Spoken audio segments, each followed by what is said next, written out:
Our Airport Commission meeting for February. I'd like to call this meeting to order. It is 6 o'clock on the dot. Before we get started, I just wanted to welcome our incoming commissioner. Last month we welcomed back Commissioner Bowen. Tonight we're going to welcome Commissioner Steve Gregg. Welcome. Glad to have you here. At this time, Mo, can we do a roll call? Sure. Good evening, commissioners. Commissioner Miller. Here. Commissioner Houghton. Here. Commissioner Bowen. Here. Commissioner Gregg. Here. Commissioner Grabman. Here. Commissioner Maya. Here. I'm sorry, Vice Chair Maya. Here. And Chair Houghton, or Chair Glazier. Here. And we have a quorum. Thank you. Thank you, Mo. This time, do we have any changes to the agenda? No changes to the agenda, Chair Glazier. All right. Thank you. Moving on to notices, that on Thursday, February 13th, 2025 at 5 p.m., the Airport Commission Secretary duly posted the agenda to the bulletin board at the Airport Administration Building. This time, do we have any public comment? Any speaker slips? I haven't received any. Okay. We certainly encourage any of those in the public that would like to speak on anything. We appreciate your thoughts and insights. So thank you for all showing up. We have a very full house tonight. Happy to see that. But if you do have any questions or thoughts, please bring Mo the speaker slip.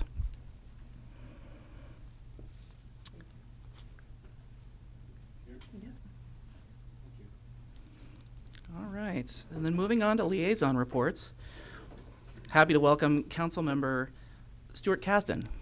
Welcome. I'll give you a second just to get in. So. Thank you. My timing is good. Perfect.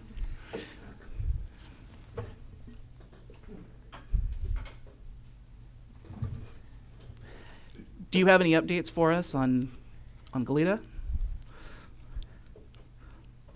Goleta's well, thank you. Fantastic. And Chair Glazer, I spoke to Councilmember Friedman, and unfortunately he's not able to make it here tonight. Okay, thank you very much. All right. I'd like to call on Director Hastert at this time to give us our report. Thank you, Chair Glazer. So I was just given some information hot off the press. We sent out a year-in-review email, and that year-in-review email went out to 7,500 people. And we've had a 27% open rate so far, which is actually really good. And a reminder for anybody that is interested, you can sign up for newsletters on our website. And that's for just general information on the airport. But also if you are looking for information on specific projects, you can go to the specific projects and sign up for updates on those projects as well. So, then in addition, just a really quick one tonight. In that newsletter and then also in your packet, you'll see that we had a record-setting year for last calendar year of over 1.4 million passengers. So we continue to grow and continue to do very well in that regard. And you'll hear a lot more about maybe some of the reasons why some of those passenger growth have been happening with our marketing program and with our air service development. And then I just returned from the Routes Americas conference with Angie Doss and Kathy from Visit Santa Barbara, as well as Campbell Hill consultants, both Robin, who's here tonight, and a couple of other ones. Had meetings with 8 airlines, some of them existing carriers, some of them potential future carriers, and the good news is there's not any groundbreaking news, but that means nothing really bad or good. So in this state right now with aircraft deliveries and other issues, it's actually good not to get bad news. So. And then the last thing I have is on Friday evening, the Chamber is having an awards ceremony, and the airport will be receiving the Community Impact Award. And so I think we have a couple of commissioners that will be attending with us and happy to receive that award on behalf of the airport. Congratulations. That's fantastic to see. Commissioners, do you have any questions?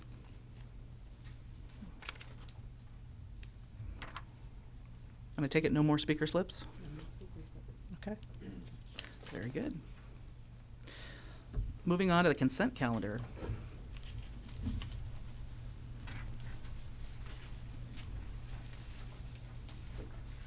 Commissioners, does anybody have any questions on the consent calendar?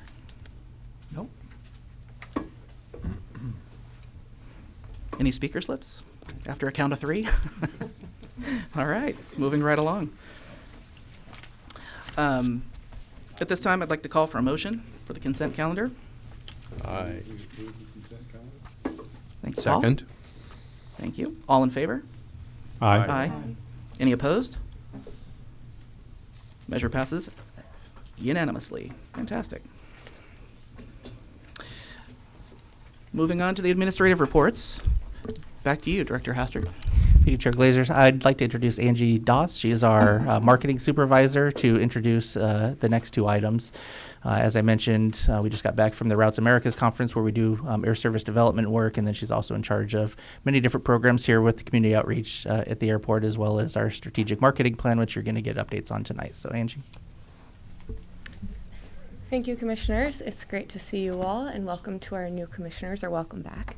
Tonight I have the privilege to introduce a couple of consulting partners that work with us in a variety of different programs. But as Chris just alluded to, my name is Angie Doss, for anyone that doesn't know me. I'm the supervisor of our marketing division here at the airport. We oversee several programs. They include our strategic marketing and communications program, our air service development program, all of our community engagement programs, our in-terminal advertising and community partnerships program, and anything related to customer experience. That might be art, education, etc. And so I am also pleased in the audience, my staff, Lauren Gonzalez, is here, so she supports all of the work as well that I just listed. She's been with the airport for a couple of years now, and myself about 5 years. So just a little background on myself and what we do within the marketing division. So a lot of work with a small team, but we're able to do deep work in all of these programs because we've been fortunate enough to partner with some longtime consultants and agencies that are highly specialized, not just in airports, but in their area of work as well. And so tonight, I'll set up both of the presentations that we have. The first one is with our marketing agency, Hilltech Marketing Group, and they've really helped develop and legitimize our marketing program here at SBA as we've grown significantly, especially in the last decade or so. And so I'll welcome Kim and Chris up to the podium. They'll introduce themselves a little bit and do a deep dive into that programmatic work for you all. But I'll stay here for any questions or whatnot afterwards. Thank you. Thank you. Good evening. It's lovely to be here. Thank you for having us. Should I click? Oh, there we go. So we are fortunate enough to join you all twice a year. This is our mid-fiscal year review. So today I'm going to be, should I point at that guy? Oh. Okie doke. I'm going to take you through our objectives and strategies for our program. You'll see our brand new advertising campaign that just launched this fall. And then Chris Vargas, my colleague and our media director, will go ahead and provide the media recap and what's on the horizon for the rest of the fiscal year. Just to dive into our objectives and strategies, these are the objectives that really drive the work that comes out of the marketing and communications team. Collectively, we're focused on generating increased use of the airport and loyalty to Santa Barbara Airport among residents of the catchment area. And so you've all seen our catchment map, and I'm sure you'll see it later tonight. But, we pull from a large area, and it's a very competitive area. Something else we're really focused on is positioning the airport as a global brand, offering global connectivity. We always like to say we're one stop to anywhere in the world, and we certainly have plenty of nonstop flights. And then the internal team spends a lot of time creating new and nurturing existing community partnerships that result in enhanced public perception and overall awareness. And as we move towards the terminal improvement project, this becomes more and more important. The strategies that are driving our efforts on the paid media side, we are focused on leveraging our brand new campaign to elevate the brand and, again, reinforce that global connectivity. As we began crafting the campaign, it really needed to meet those needs. And we use paid media to build awareness and preference among likely travelers and prioritize media partnerships that pass booking and revenue data to SBA. And for those of you who've heard from us in the past, we're pretty focused on eliminating waste. We want to make sure that every dollar we spend on behalf of this airport is really driving, passengers through this airport and revenue into the airport. So you'll hear more about that from Chris. Something that's really exciting about the Yeah, It's Like That campaign, first of all, it has a fun name, but most importantly, it's rooted fully in research.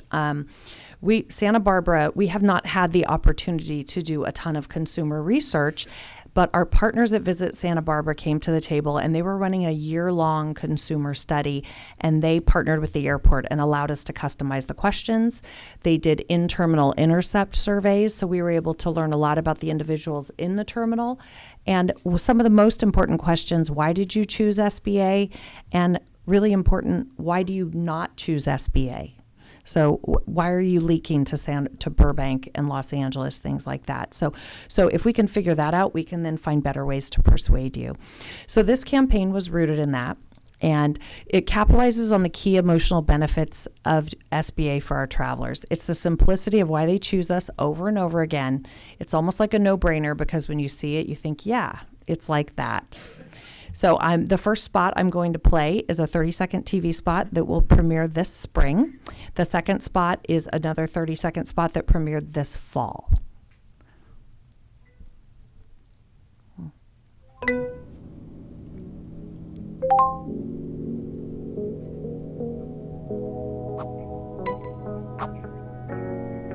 When your home airport is so easy to get to, with less traffic and shorter lines,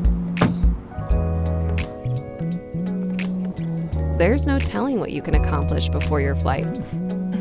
Yeah, it's like that. Santa Barbara Airport. Depart differently. We like to make sure we always have the Santa Barbara Airport brand personality come through very clearly. Santa Barbara Airport is the easy choice, with over 20 daily departures to more than 10 destinations and one stop to the world. Of course, the stress-free vibe doesn't hurt either. Yeah, it's like that. Santa Barbara Airport. Depart differently.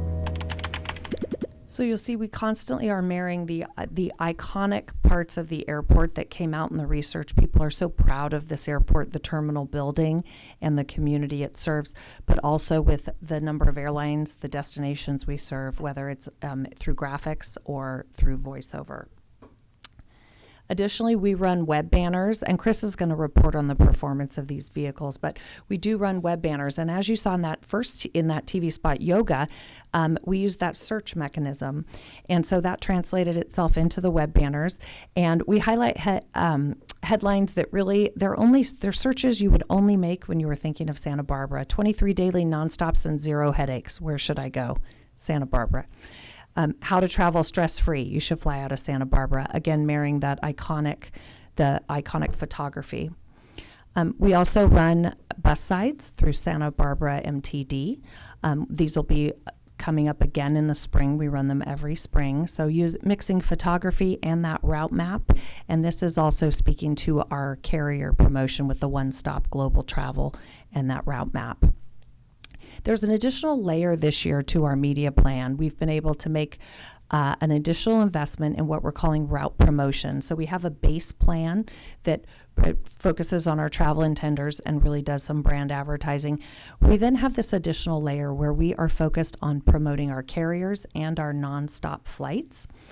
So looking at headlines like 12 destinations, one stop to the world, or Santa Barbara Airport nonstop destinations, we are always featuring that route map, the destinations we serve, and if you look closely, there are actually lines that shoot off from every destination to demonstrate the fact that you can connect through to other destinations.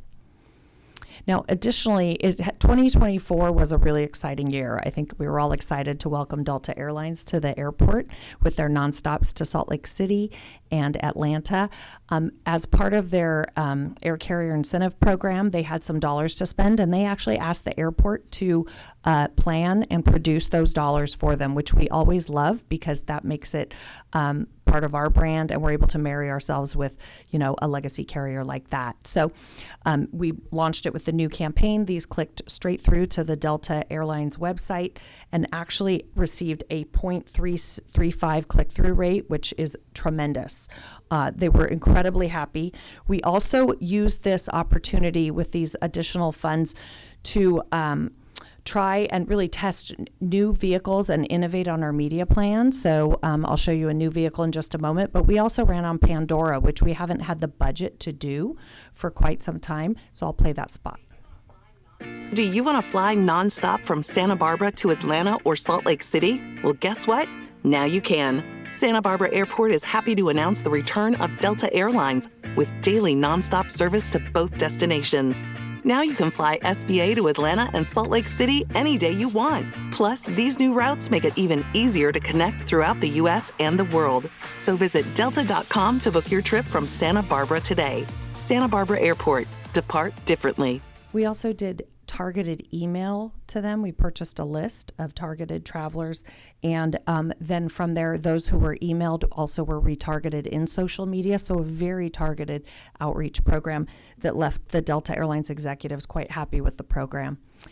This is an example of a print ad we ran through Condé Nast Publications. They do zoned editions. So again, eliminating that waste. We focused on our geographic area and ran print ads promoting the service.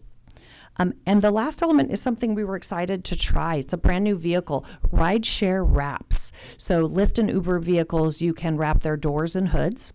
And there were 10 vehicles that were servicing the catchment area. It ran over 8 weeks, and there were beacons installed in each of these cars. So as passengers got in, it pinged them, and we were able to get their mobile ID, and then we targeted them with mobile banners as they went along their day over the next 30 days. So it was a very targeted approach where, it really was an awareness vehicle that turned into a trackable program for us.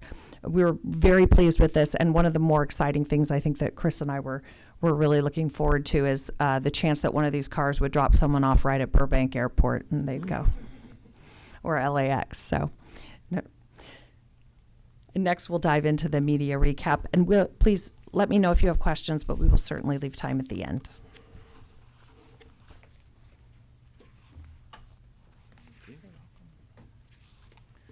All right, it's nice to see you guys. My name is Chris Vargas, and I'm the media director at Hilltech Marketing Group. And that means that I'm responsible for setting all of the paid media strategy, and I also oversee all of the implementation to ensure optimal performance. What I'm going to share with you this evening is basically the first 7 months of media performance for the current fiscal year, and that time frame is July 1, 2024 through the end of January 2025. So this first slide is really just intended to give a little context around the strategic approach of our programs. The way that we sort of think about and talk about our media programs is that they're full funnel programs targeting active, leaned-in travel intenders at all stages of their decision journey. And so if you think about the decision journey in the context of a funnel, at the very, very top, you have awareness. And as you're bringing new prospects into the funnel, then they move into consideration, and then we push them further down to the point of conversion.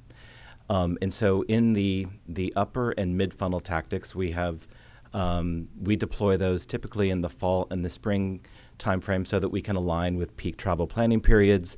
And then our lower funnel tactics are always on, so they provide continuous coverage throughout the entire fiscal year. And the goal of those is to efficiently intercept those people who are going to be closest to the point of conversion.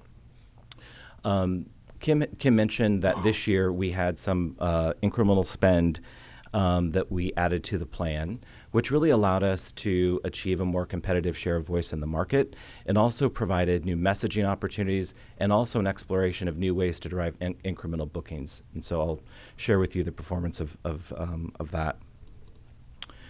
It is important for us to acknowledge that the program and the campaigns are structured so that we're ensuring that we're to provide equitable coverage across the catchment area for all carriers and all routes. So everyone is getting, again, equitable coverage through our programs. And then finally, I just want to point out and highlight that currently our Expedia performance has improved by 24% versus the year prior. And what that means is we're seeing a higher return on ad spend. So we've gone from $35.30 last year, up to $43.68 this year. So that's a 24% lift. And then our cost per acquisition has gone down from $13.58 last year down to $10.35 this year. And so the larger implication is that with greater efficiency, the more bookings and the more revenue that we can capture. And then finally, we did add kayak to our programs this year. And so we've seen a 9-time lift out of what we're from just in terms of bookings that we saw last year with our programmatic media. We've seen it grow by 9 times by just adding kayak to the programs. So just a quick look at the tactics as they are organized according to the decision journey.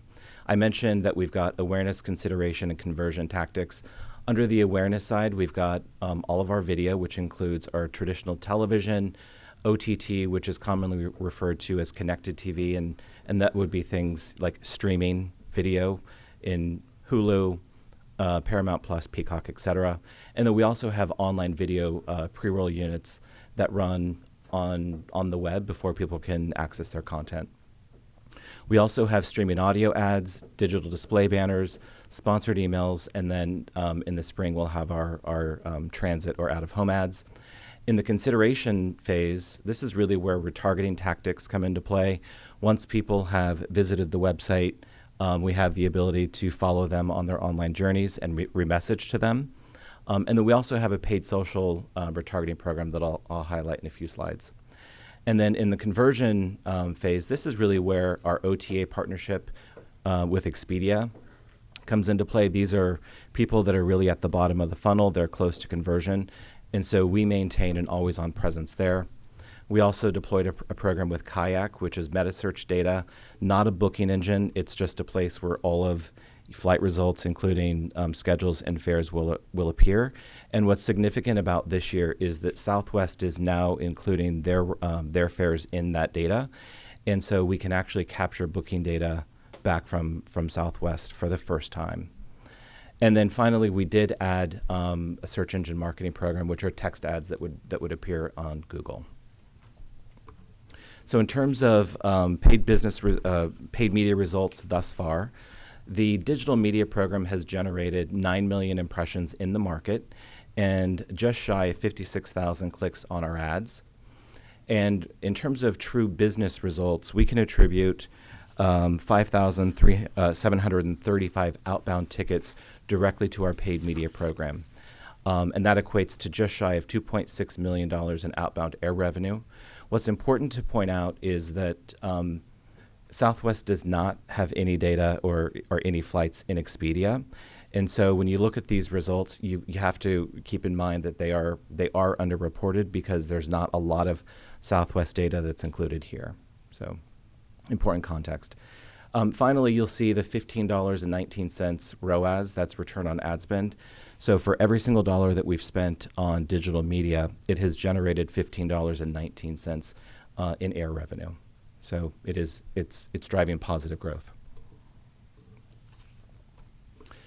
This is, for all intents and purposes, just an eye chart, but this is essentially our blueprint for the entire year that shows our base plan in the top 2/3 of the flow chart in darker blue. Across the very, very top, that solid line, that's our Expedia program, always on 12 months out of the year. And then I mentioned that we deploy media around our peak travel planning periods in the fall and in the spring. So the fall one typically launches mid-October and runs right up to Christmas. And then we hiatus, and then we come back towards the end of April and run right through the end of June. Under the route promo plan, which was really funded through that incremental spend, that's in the lower third in the turquoise. And you can see that we had the collection of tactics that deployed right before our fall campaign. And that was a real benefit because what it did was essentially it primed our prospects as we were leading into that peak travel planning period.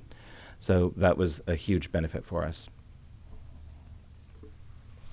So I'm going to talk through just the tactical performance now. For the route promo plan that launched in August and ran right up to our fall campaign, We had streaming audio ads, digital display, and sponsored emails.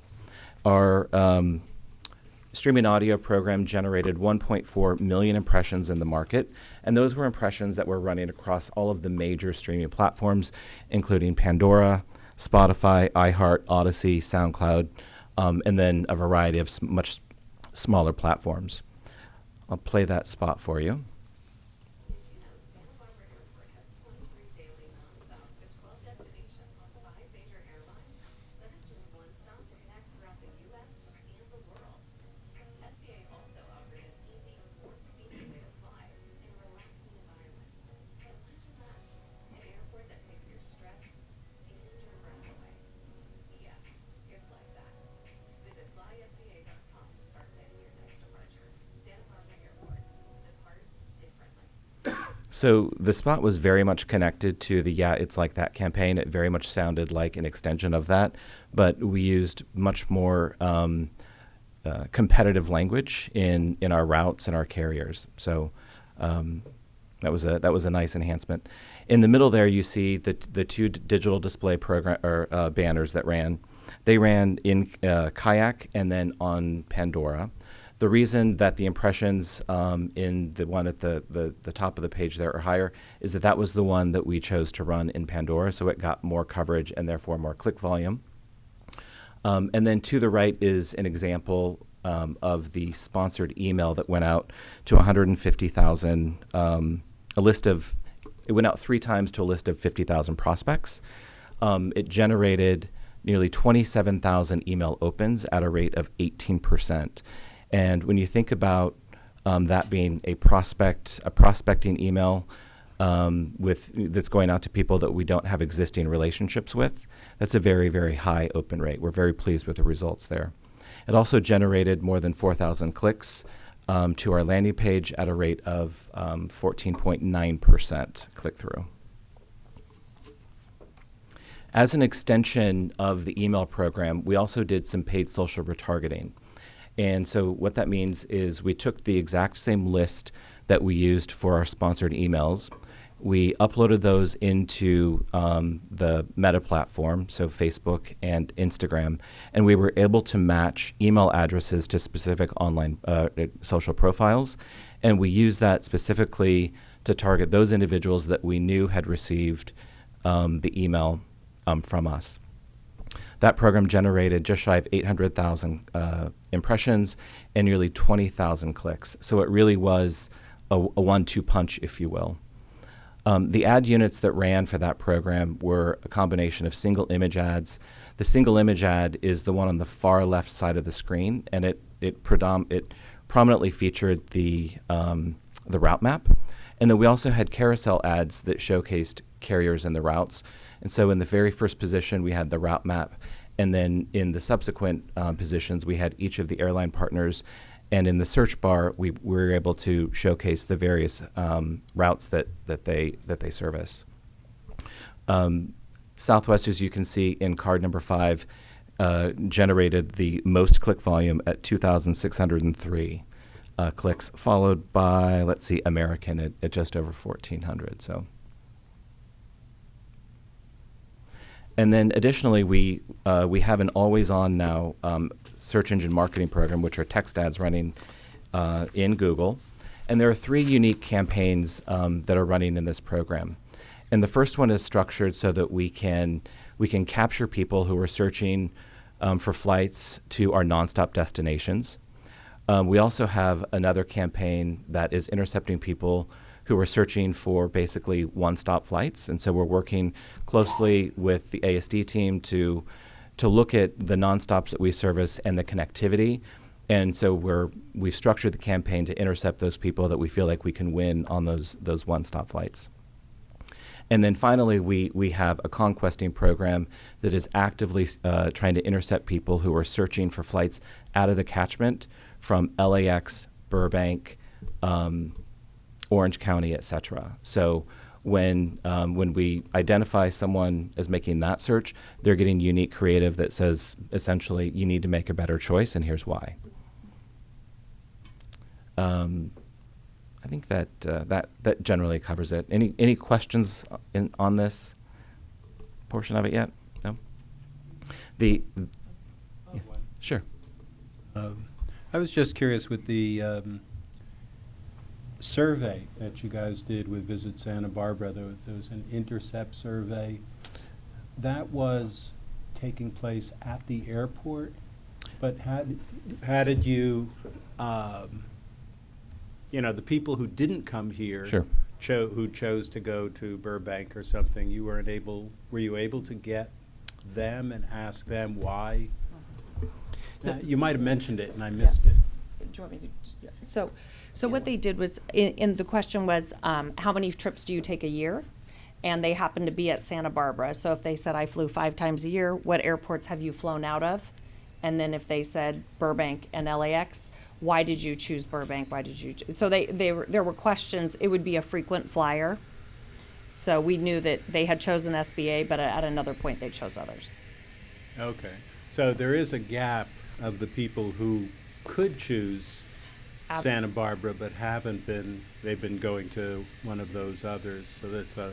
Absolutely. If we could commission our own study, we would do something that's more broad and really pushing out into the secondary part of our catchment to understand that more. Yeah, thank you.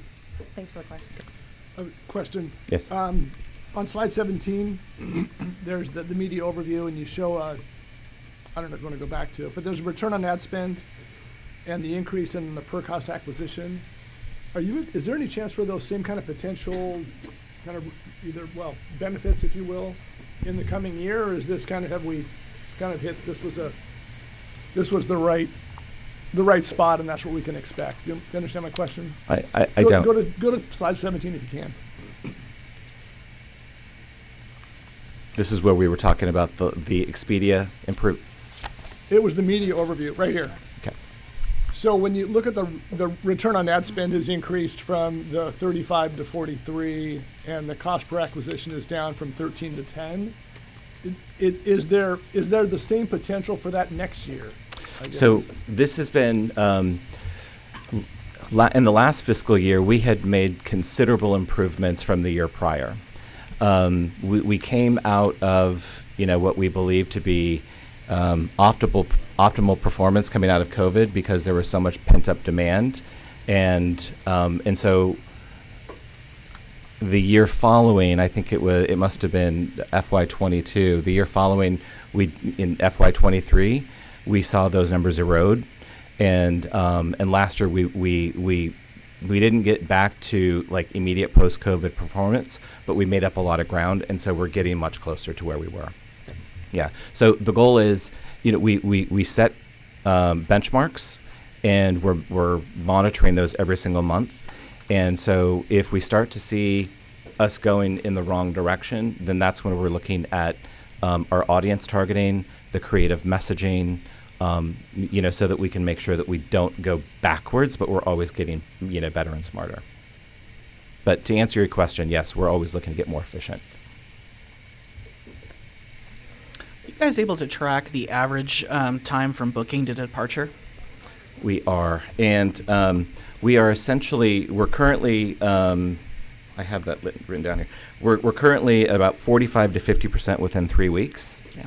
And then there's a big bump in 21 to 30. That accounts for about 20% of the total bookings are within that 21 to 30. And then it trails off beyond that. But yeah, about half are within 3 weeks. Then also regarding the wraps on the cars and the buses, are those all domiciled here in Santa Barbara, or are you doing adjacent markets like Ventura County as well? We had some cars that were isolated to Ventura, to the south, and then up in San Luis Obispo in the north, and then we had some dedicated to the local market. So we really looked at the entire catchment area so that we could get full coverage. And again, our goal was frankly to use those as opportunities to get in front of the competitive set. Exactly. So, very good. Yeah. Thank you. Okay, so moving on. So that was the route promo plan that sort of set up the fall awareness campaign. Now we'll talk about the media that ran during the fall. This slide really focuses on the digital media that ran, and that would be our connected TV program. So again, that's streaming video that would run in environments like Hulu, Peacock, Paramount Plus, etc. Those videos generated about 600,000 impressions and about 331,000 completed video views. The click volume was not significant, but that's to be expected with this type of awareness vehicle. But we are actively managing site engagements. We have pixels, placed on key content pages throughout the website. So we have the ability to measure exposure to these ads and then future visits to the website. So we're able to capture or report back that those impressions generated about 4,800 site engagements. So these were people who saw the ads and then visited the website at a later time. We also had our digital display media running. The one in the upper right-hand corner is called Stress Free, and it generated just over 900,000 impressions, 370 clicks, and then 3,900 site engagements. So similarly, if people do not click on the ads, we still have the ability to measure exposure to the ad and then a future visit. And then you see that I've noted 2881 ROAS, or return on ad spend. We are getting booking data back through these ads, and so we can actually calculate the return on ad spend for these specific ad units. 23 nonstops generated 885,000 impressions, 434 clicks, so slightly more clicks than stress-free, but fewer site engagements. So it really is a balance. We want to make sure that the ads are capturing the attention of our audience, but also driving site visitation for continued learning.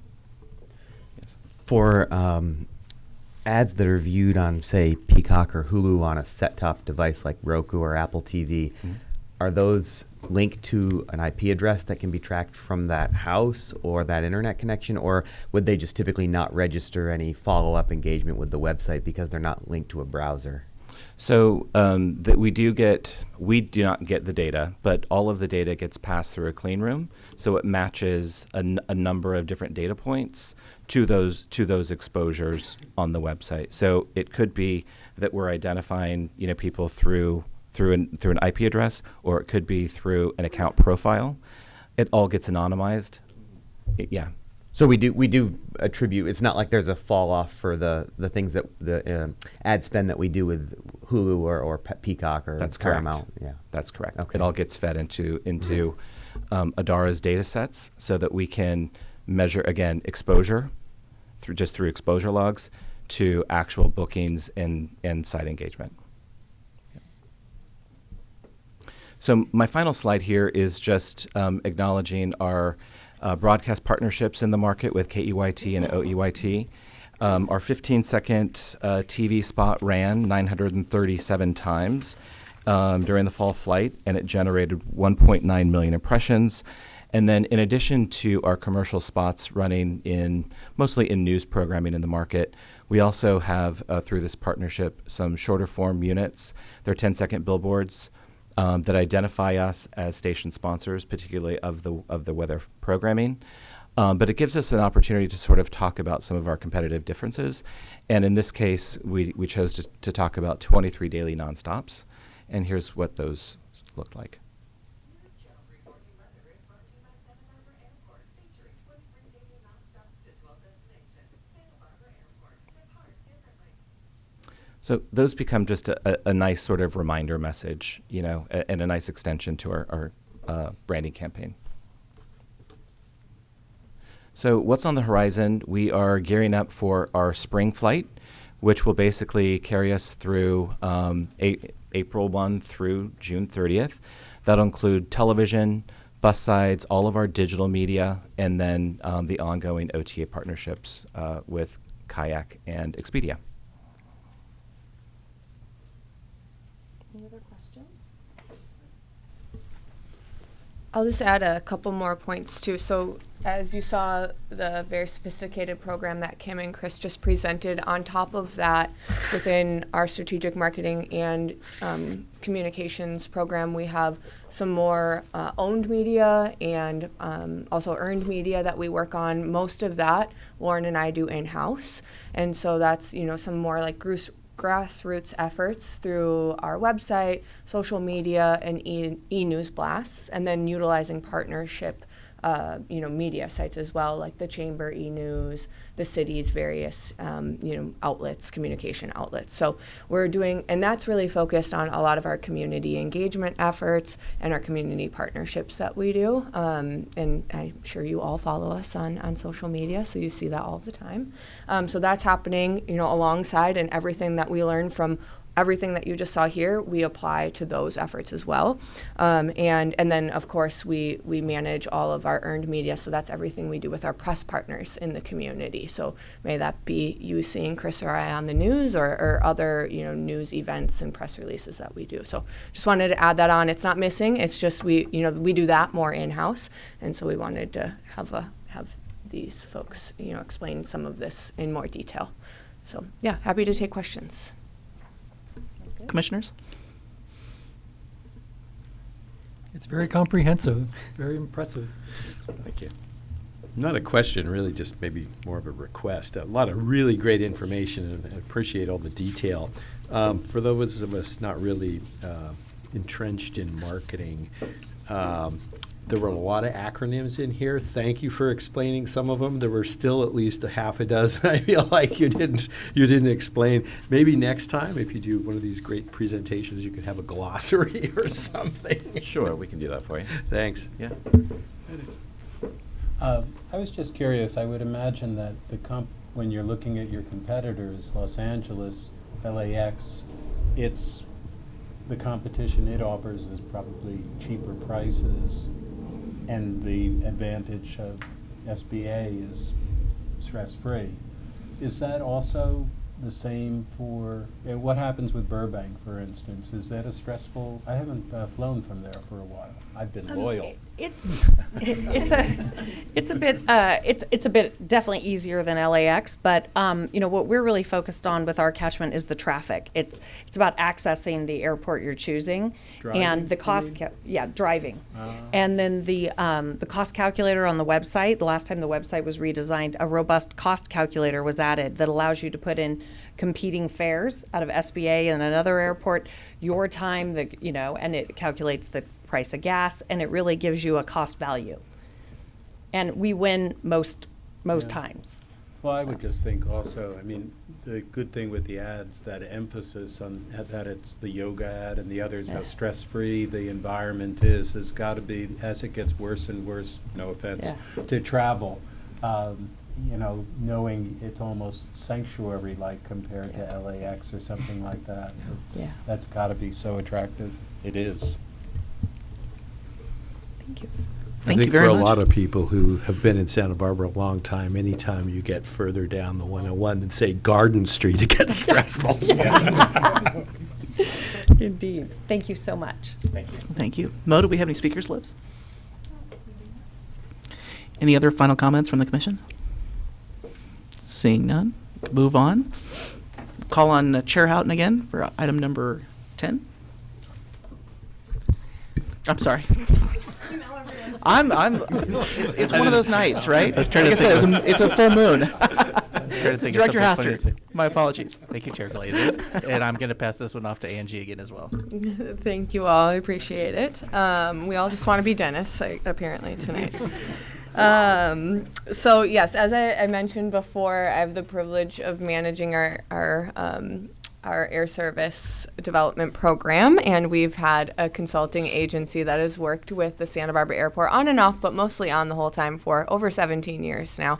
Many of you know Kevin Shore, who has done many of these presentations before, and tonight we have the privilege to have one of his colleagues who lives just down the road in San Diego that came up to visit us this time around to give us a presentation on the last fiscal year results from our air service development program. And so we'll welcome Robin up, and she can introduce herself and present to you all the great work we've been doing through this program.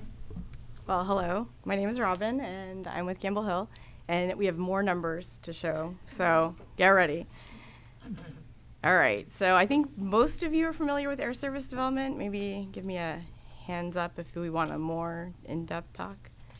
Nope. Yes, we'll keep going. Okay. So as a whole, right, air service development is really important to the airport. You know, we want to increase the passengers. It means more money for the airport itself. It means more money in the community, economic development. And essentially what Angie and Chris are out there when we talk to the community and we talk to airports or airlines is, what are we selling? We're selling Santa Barbara. Why is it so awesome here? Well, you know, why do people want to come here? Why should you use your local airport? Again, it's so great.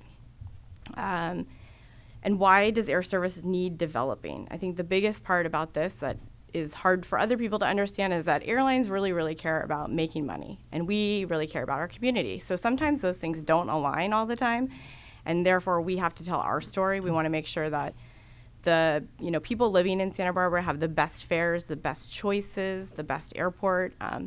Also, aircraft are very movable. So if you notice, the local Chipotle has a store, and they build that restaurant and they decide it's going to be there. Well, they're sort of stuck with that. Whether or not that makes money or not, they'll continue to put the money into that area.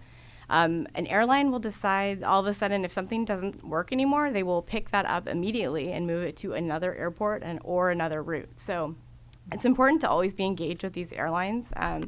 That's why Angie and Chris have multiple touch points throughout the year. They have headquarter meetings, they have conferences, et cetera. And then lastly, there's other airports, down the road. They're doing the exact same thing. So an important part of this is also that incentive program that we mentioned earlier, which include marketing funds to really publicize the new services that are available. Overall, this is kind of a rehash of what we're doing, so I won't belabor that. And then here is, a similar eye chart for all of you. And this is the perspective of the airline. So what is an airline looking at when they want to make a decision to add a new route? And this is kind of the high level. There's a lot of data that goes into these decisions, and it's constantly changing. So we are always looking at, this is the US DOT O&D, which is origin and destination, which is telling you how many people are flying from one airport to another and how much are they paying. T100 is telling you how full are these flights. It gives you a report on how full each of these individual routes are and how many people are on them. Lastly, they also look at population demographics. That's typically census information about that, how much money people are making in the region. I think it's really important to create a difference between, Santa Barbara has such a high level of income compared to other regions. That middle column, you kind of see it to the right of that. You're talking about the competition. So airlines not only take that data, but they want to look at what's going on in the market. So are there other competitors in that route? They take that data and they analyze it as a whole, and they also look at trends. So is this increasing? Is it decreasing? Do we see employment increasing? Lots of things like that. And then as they create this big list of all these ideas that they have, when Angie's like, hey, can you fly to JFK nonstop or to Chicago nonstop? They try to rank these ideas. They have a process where they have to go back to their shareholders, their owners, and say, how am I going to make this work? So in that vetting process, there's lots of pieces. There's, I can't even read the first one, but it's a forecast. I think it's how profitable do they think this is? And in it is baked into station costs. So how does Santa Barbara keep their costs low and competitive is really important. Operational viability, is it possible? Sometimes there's aircraft that can't operate here. Sometimes you might have an obstruction on the runway. There's a tree in the way or something like that. There's things like that. Or there might be a noise abatement that you can't operate at a certain hour. And this goes back and forth, and this is an ongoing process. So that list is created. It constantly changes. They have to get approval from their board, just like anybody has to get approval from their board. And that green star is the plan. So the end goal is to be part of that plan, and whether that's next year, 5 years down the road, we always want to make sure that Santa Barbara is included. So this is also just a highlight of industry trends, and I'll kind of buzz through some of this, but what's going on in the world of aviation as a whole and how it applies to, everything that's happening here. I'm sure you've seen the news lately. There's been a lot of aviation news. But the 737 MAX has been delayed. So every airline, when you sit down and talk to them and say, hey, can you add a new route? They're going to tell you, hey, can I get a plane? So that's been a big issue. Additionally, you probably have heard about the engine issues at Airbus. It's the Pratt & Whitney engine. There's a turbofan gear issue, which require the engines to basically be out for a whole year for maintenance. So there's a lot of gliders out there. You'll see them. Spirit has a lot of them, Frontier. So some of those, they don't have as many aircraft as they would like to fly. So in an ideal world, we just don't have as many airplanes as we would love. Competition's been really different. We've had a lot of fluctuation. You've seen Alaska and Hawaiian merge recently. Spirit has gone into bankruptcy, and different people have been trying to pair up on the dance floor. So that's always something you have to be paying attention to, because that will change kind of what routes they would like to fly at your airport, and also just going forward the strategies of the airlines. Relationships, similar, the code sharing situation. Infrastructure is a big one, I think, here. As LA begins to become very full, people have always been fighting over gates at LA. I think that airlines start to look at Santa Barbara as an airport where there's a growth mechanism, and we have to make sure that there's available gate space, ticket counter, and all that stuff for them to be able to operate. There's a lot of airports that don't have that and have to undergo, large capital improvement projects. So that's always something to pay attention to and keep your CPE as low as possible. Cost per enplanement. Sorry. Looking at the global network, we don't have any international nonstop service, but again, people are connecting worldwide. So it's important to pay attention to the currency values. I think Asia is in high fluctuation. So what typically has been a very large demand over to Asia has been a lot less recently. And then, of course, the economy. The economy is changing constantly, even in the U.S., so it's something to pay attention to. Airlines are continuing to face challenges. So along with those aircraft delays I mentioned, the costs are going up. So if there's a limited supply on aircraft, the price of leasing them has continued to increase. Business travel is where they tend to make a lot of their money, and this is constantly changing. The regions have recovered, as I mentioned, as of most part, but Asia has not. So you have different seasonalities, you have different regions that haven't come back the same way that they were pre-COVID. And of course, infrastructure, as I mentioned before as well, is always a challenge, because if they can't get a space at an airport, they just really can't operate there. Looking at the TSA numbers, for the most part, if you look at that green line, we have recovered as a whole, as a nation. And I believe it kind of started last year in 2023. So you'll see that orange line was almost back to 2019 numbers. This is the capacity growth. So seat capacity has also increased back to 2019 levels. So you'll start to see people compare things to year over year, and you'll get rid of this 2019 comparison. But what's really interesting here is who's been growing. So that blue, that light blue and the orange are really the ultra low cost carriers, and then the low cost carriers. And we define an ultra low cost carrier, someone like a Spirit, a Frontier, a Allegiant. The low cost carriers would be like a Sun Country, a Southwest, a JetBlue. And then the legacies, although they are increasing, they're increasing at a much more modest pace. So you've got, United, American, Alaska, Delta. We look at the domestic capacity across their schedules, because as Angie and Chris go out there, you want to know who's really increasing in capacity and who's not. So I'd study on the chart on the right more, so you can see where Spirit has really decreased. They've returned aircraft. There's been a lot of changes. And then Breeze is one of the largest growth mechanisms in the U.S. right now. So that's obviously somebody that you're going to want to target. If they're getting new aircraft and they're growing, that's somebody you want to talk to. Are they a ULCC or an LCC? Breeze is more of an LCC. They have a 2-class cabin. They have a higher end product is the idea. This is a slide you probably saw last year, but just taking a look at the hub and spoke networks. The hub's important to look at, because you're like, okay, once I get to this hub, are there going to be more seats and options for me, or is they going to be less than they were before? So as a whole, capacity in the U.S. has increased, but you can see that like LA and San Francisco and Chicago and Detroit aren't back to where they used to be. So it is good for Santa Barbara that way. I think that you'll see more growth and that airlines see that as an opportunity. And then of course here, this is the difference. This is seats per departure. So as the regional jets retired and the cost of operating them didn't make sense anymore, people are flying larger aircraft as a whole. So you're seeing less departures, but more seats per departure all across the nation. And aircraft as a whole has also increased. So last year we saw the number of shells that were active return back to 2019 levels, and 2024 was up an additional 177 shells. That growth is really driven by mainline aircraft, and regional jets have gone down, as you can see at the very bottom. They're the dark blue ones. Yeah, it's a better customer experience for everybody, I think, and it's actually lower cost for the most part. But it does create some hiccups, I think, when you talk to an airline. There are markets that are leaner than others that don't have 150 people that want to go every day. So do you operate it, day of week, or do you find a smaller aircraft to operate that?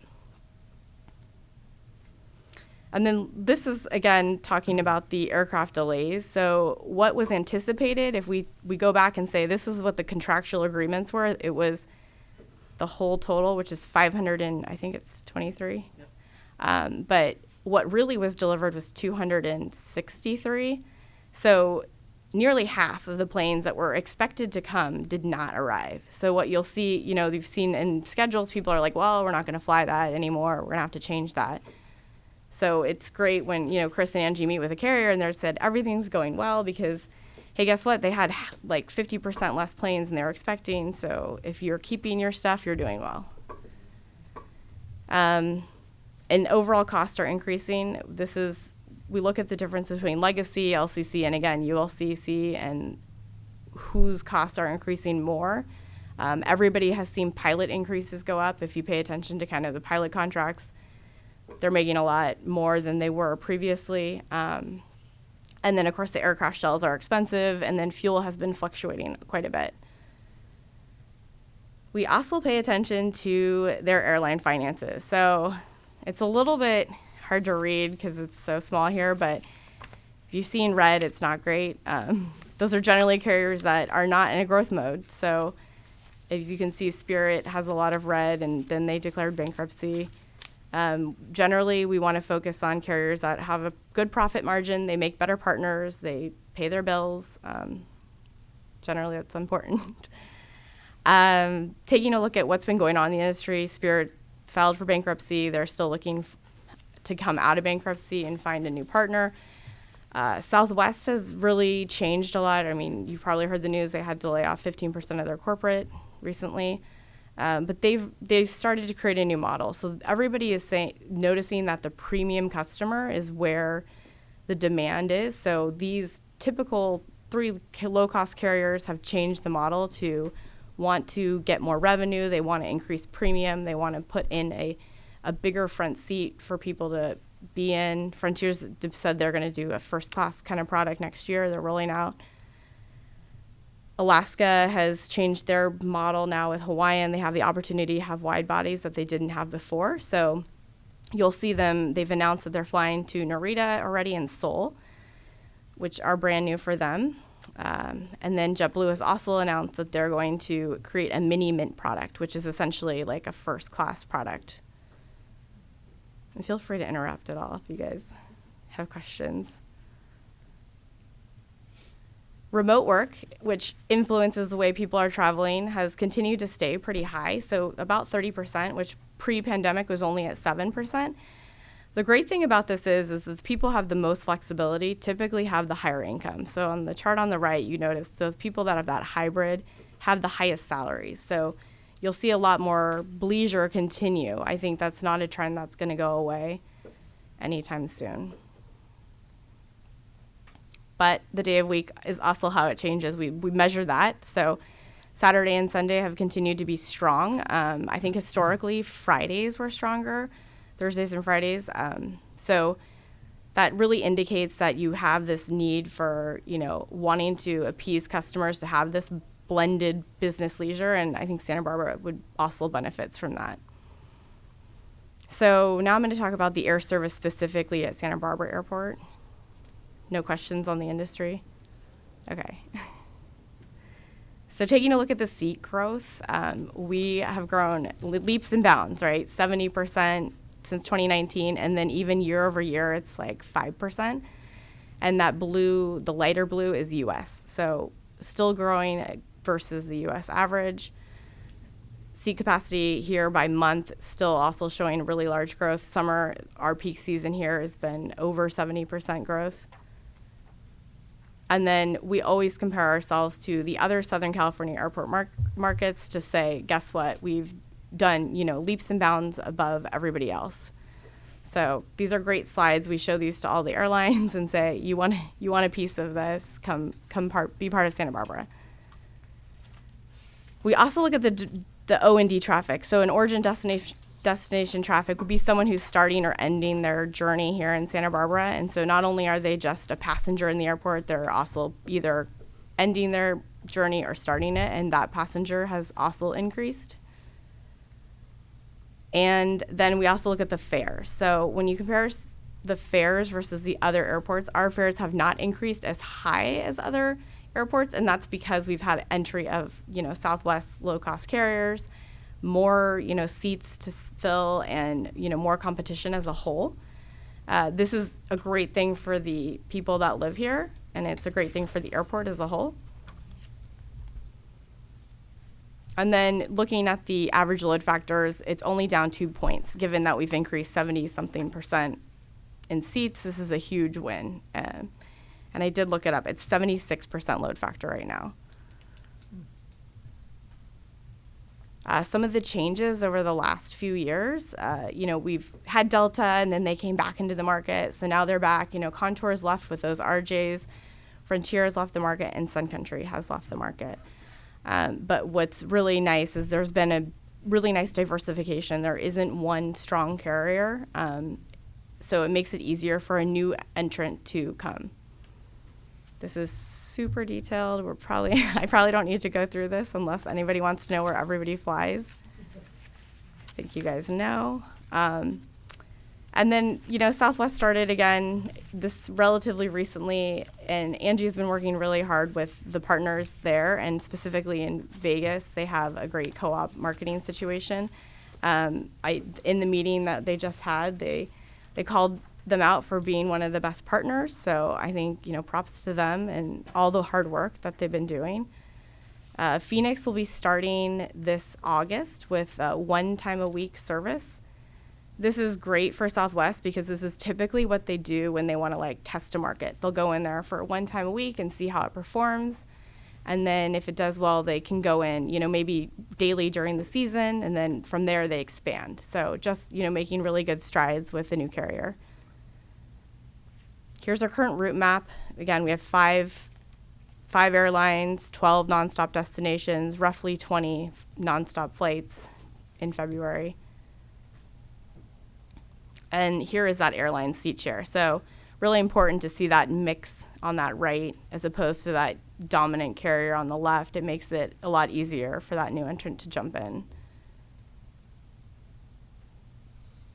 Aircraft gauge here has increased. As we talked about before, regional jets have gone away. And then here's some information on our leakage study. So I'm sure Kevin's talked to you about this in the past. What we generally define our catchment area is, the people that are going to use our airport or should use our airport. They're closest to our airport with access to a major city. So that includes about 2 hours north and west and about an hour south and east. And within this, there's about 1.3 million people that live here. This is showing the household income of it. It's $53 billion, and the more concentrated you get, I believe it's the more people that are living there, or the higher income. We have been utilizing mobile data and I don't know if you had a chance to see this last year, but what we have been doing is using your cell phone and mobilytics information. We figure out where your home zip code is within the catchment, and we figure out how many people are originating and using the airport or coming in and not using the airport, and vice versa. So these are all the people that we find in the catchment region that may or may not have used Santa Barbara Airport. Then on the right is visiting. So they came into the region and they may or may not have used the airport. So that's roughly, it's like 3.5 million contrasted to our 1.4. So you're thinking there's roughly 2.1 that we are not getting today that we should get because they are using an airport. So this is something we would show to a carrier when we're talking to them. The market, the pie on the far left is showing what happens when we don't have nonstop service. What is the behavior of a general customer? They're only going to use Santa Barbara 25% of the time. And most of that time, they're leaking to LA.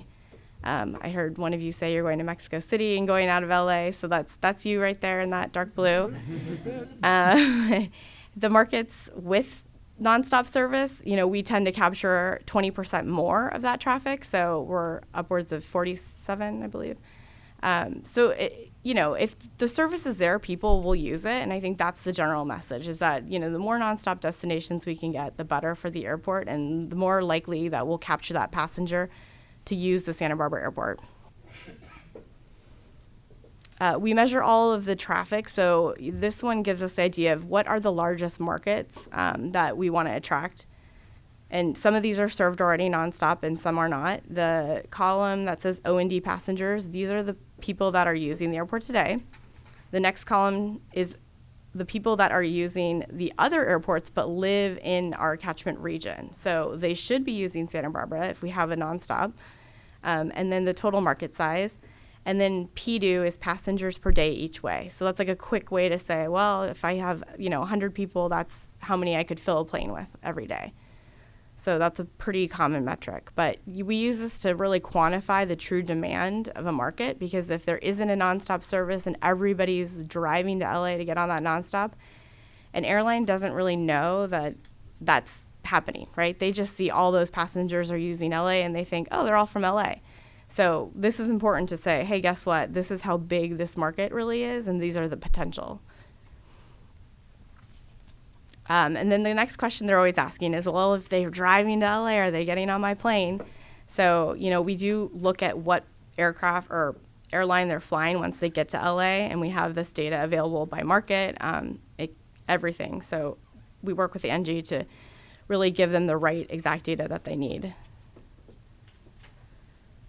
This is a great example of what happened when Southwest came in. These are the 4 markets that fly nonstop, and as you can see, the leakage decreased in all of these markets, but the O&D also increased. So we saw more people using the service, and we also saw an increased demand for that service. So maybe it's a person that's like, oh, now I think it's really easy to get there, and I'm going to hop on that flight again for that second time a year versus just my one trip. And this is another more uses of mobilytics. So we do look at who is arriving in the Santa Barbara Airport. So this is a look at once people are arrived in the Santa Barbara Airport, where did they actually come from within the 100 miles? So it's interesting to see, there's people from LA region coming up here, and I would expect that given the ease of the airport. But it's also important to know that when we say to an airline, guess what, we'd like you to fly here, and you fly that route out of LA, they say, okay, great, are you taking my passenger that I already am getting? And we say, no, they should be flying here. That's the population. So it should be like a... Yep, there's people that go to our national park. That's Santa Rosa Island and Santa Cruz Island. We have cell phone coverage that's driving this data. It's interesting.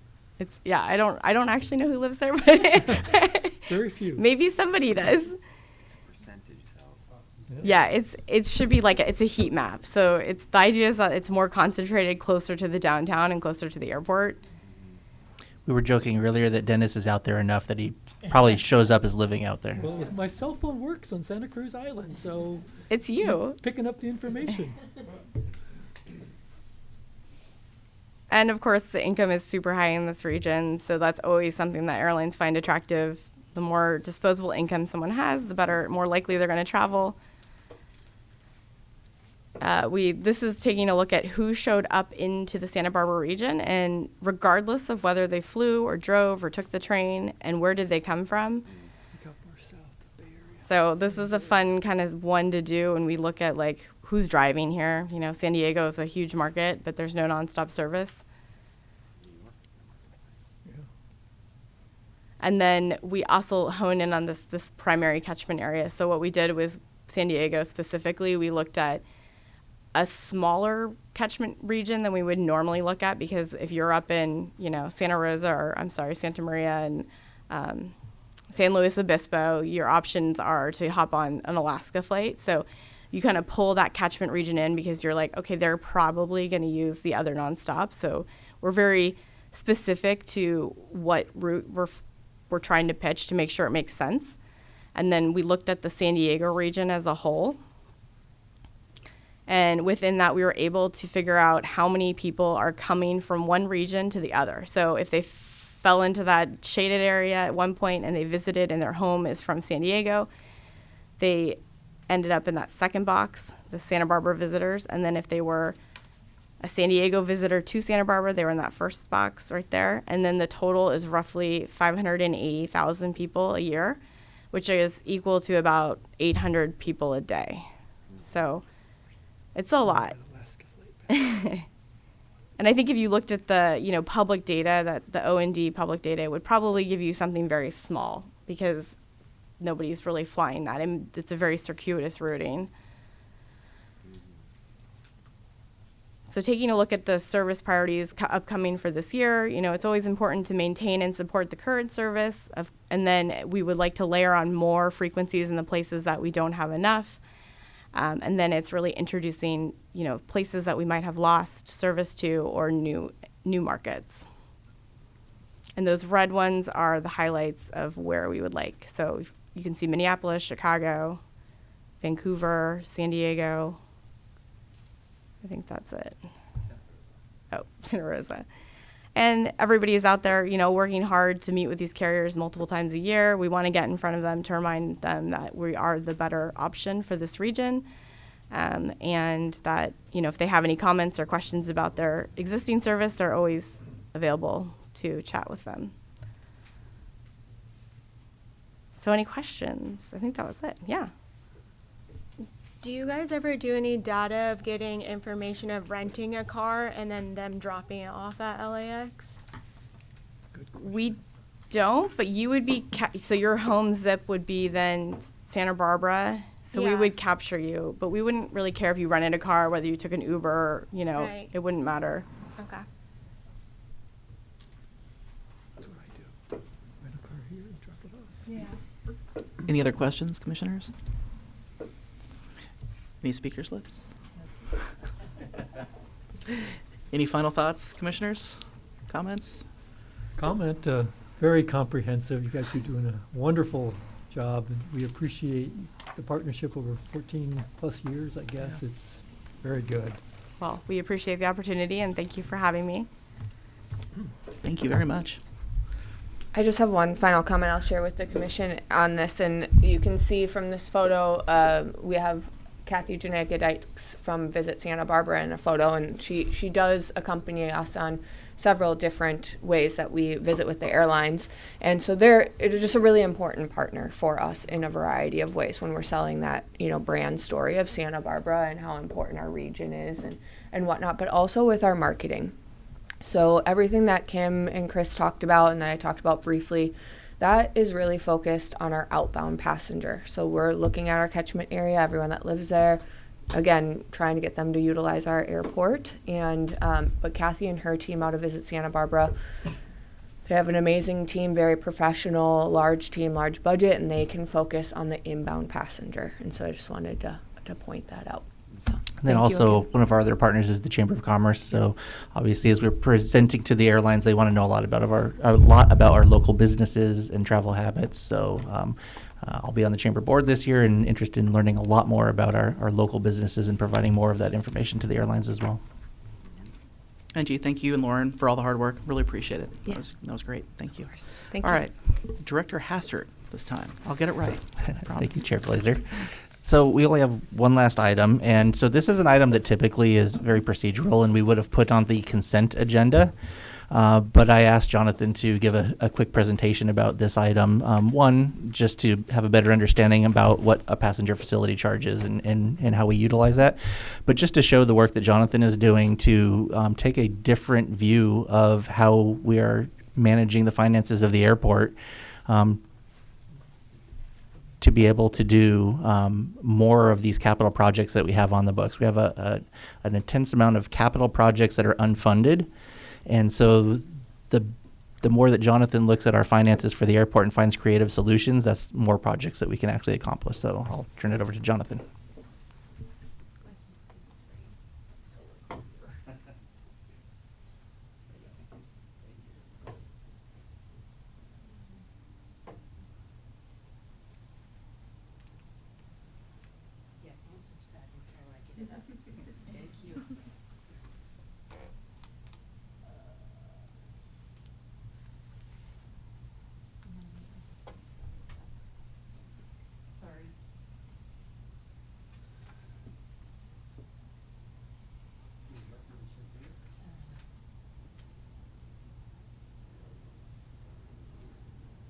Hard to see from back there. She's used to sitting a lot closer. Okay. Half the distance. Good evening, Airport Commission. My name is Jonathan Abad. I'm the airport's business manager, and tonight we are seeking your recommendation for the Santa Barbara City Council to approve the airport's new passenger facility charge application. That's another acronym for PFC. This application request is to use $5.1 million in PFC funds that's already been collected. And what is a PFC? It's a $4.50 fee collected from each departing passenger. And the fee is collected by the airlines and then remitted to the airport. These funds can only be used for capital improvements, and before using them, we must apply for approval. The way it works is the passenger pays the $4.50 PFC when purchasing their tickets. Airline, like I said, collects the fee, transfers the funds to the airport. The airport then applies for approval to use the PFC funds for capital projects. And why are we applying for the PFC now, a new PFC? Well, that's because the airport collects about $2.5 million in PFC annually right about now. A portion of that, just under $1 million annually, is committed to debt service on the terminal we built 15 years ago. And that's our currently approved PFC obligation number 7. Now, due to cost savings and increase in passenger numbers, we've accumulated a surplus. And a little background, 2018, we refinanced the bond that we purchased, we used to build the terminal. That saved us about $400,000 per year. And with the record high employments, is now adding another $1 million annually in PFC funds. So this created the annual surplus, allowing us to accumulate about $6.8 million in PFC funds over the years. We are now applying to use 5.1 of this surplus, $5.1 million of this surplus. So breaking down the application of the $5.1 million, $3.6 million is to cover the airport's share of previously funded AIP projects and a small consultant fee. And $1.5 million is for a new aircraft Rescue Firefighting Truck. It's another acronym, ARF, ARFF. And because of our employments, we have been classified to a higher level of safety, needing another ARF truck. And now the benefits, the financial benefits. Well, the $3.6 million offsets the airport's local funding obligation for past federally funded projects. And the $1.5 million for the ARF truck actually frees up federal funding for other future projects. This supports long-term financial sustainability and reduces reliance on additional debt, and it ensures critical infrastructure investments while maintaining operational funding. Next step, once this is approved, we have a airline consultation meeting set up on March 19th. And the airline then has 30 days to certify our application. And so by April 19th, we should get that certification, which then gives us about 10 days to submit the application to the FAA. Then the FAA has another 30 days to review and respond. And by May 29th, when hopefully they get approval, they'll notify the airlines, and then we could draw on the funding. Approving this application is essential to maintaining financial stability, funding key infrastructure projects, and reducing future debt reliance. With that, thank you, and I'll have to take your questions. Commissioners, questions? Levi? In addition to approval from this body and the Santa Barbara City Council, is there other agencies or authorities that you need to get approval from before you can use these funds, FAA or any other?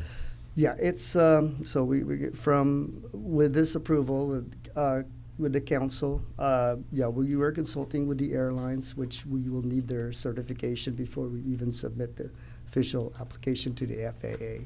I see. So it's a process. It's a process, okay. And it's so many days and that we have to follow. So yeah, we've started this process months ago, putting together the plan, and now we're in these tight timelines. Okay, so it's a little bit like a mail-in rebate. You've got to save your receipts, and yeah, okay. And who sets that PFC? Is that standard at all airports across the country? So that is standard at all airports up until, I don't remember the exact date that they changed it. I'm going to say roughly 10 years ago. It was $3 per ticket. They did increase it to $4.50. There's a big push from airports and our associations to increase that further, but there's a lot of pushback from airlines and other partners to keep it at $4.50.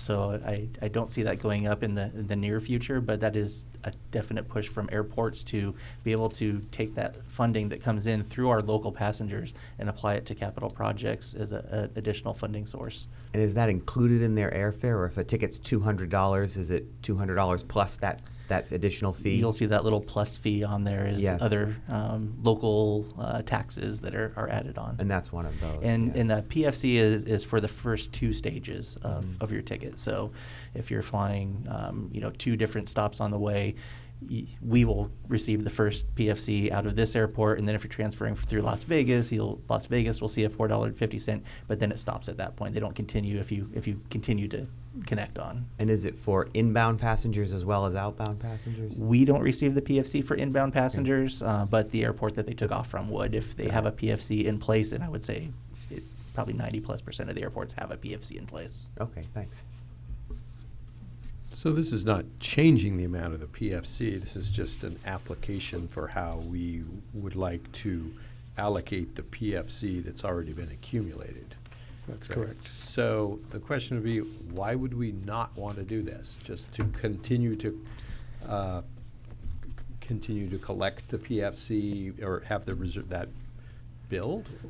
So I can answer that. The only downside that I personally could see with this is if our air traffic goes down substantially, and then we're not able to make that $900,000+ payment for our debt financing, we would then be tapping into airport operational funds to make those payments, whereas right now we have a surplus, so if our passenger levels went way down, but we have such a significant amount above what that passenger level is, I don't have that fear at this time.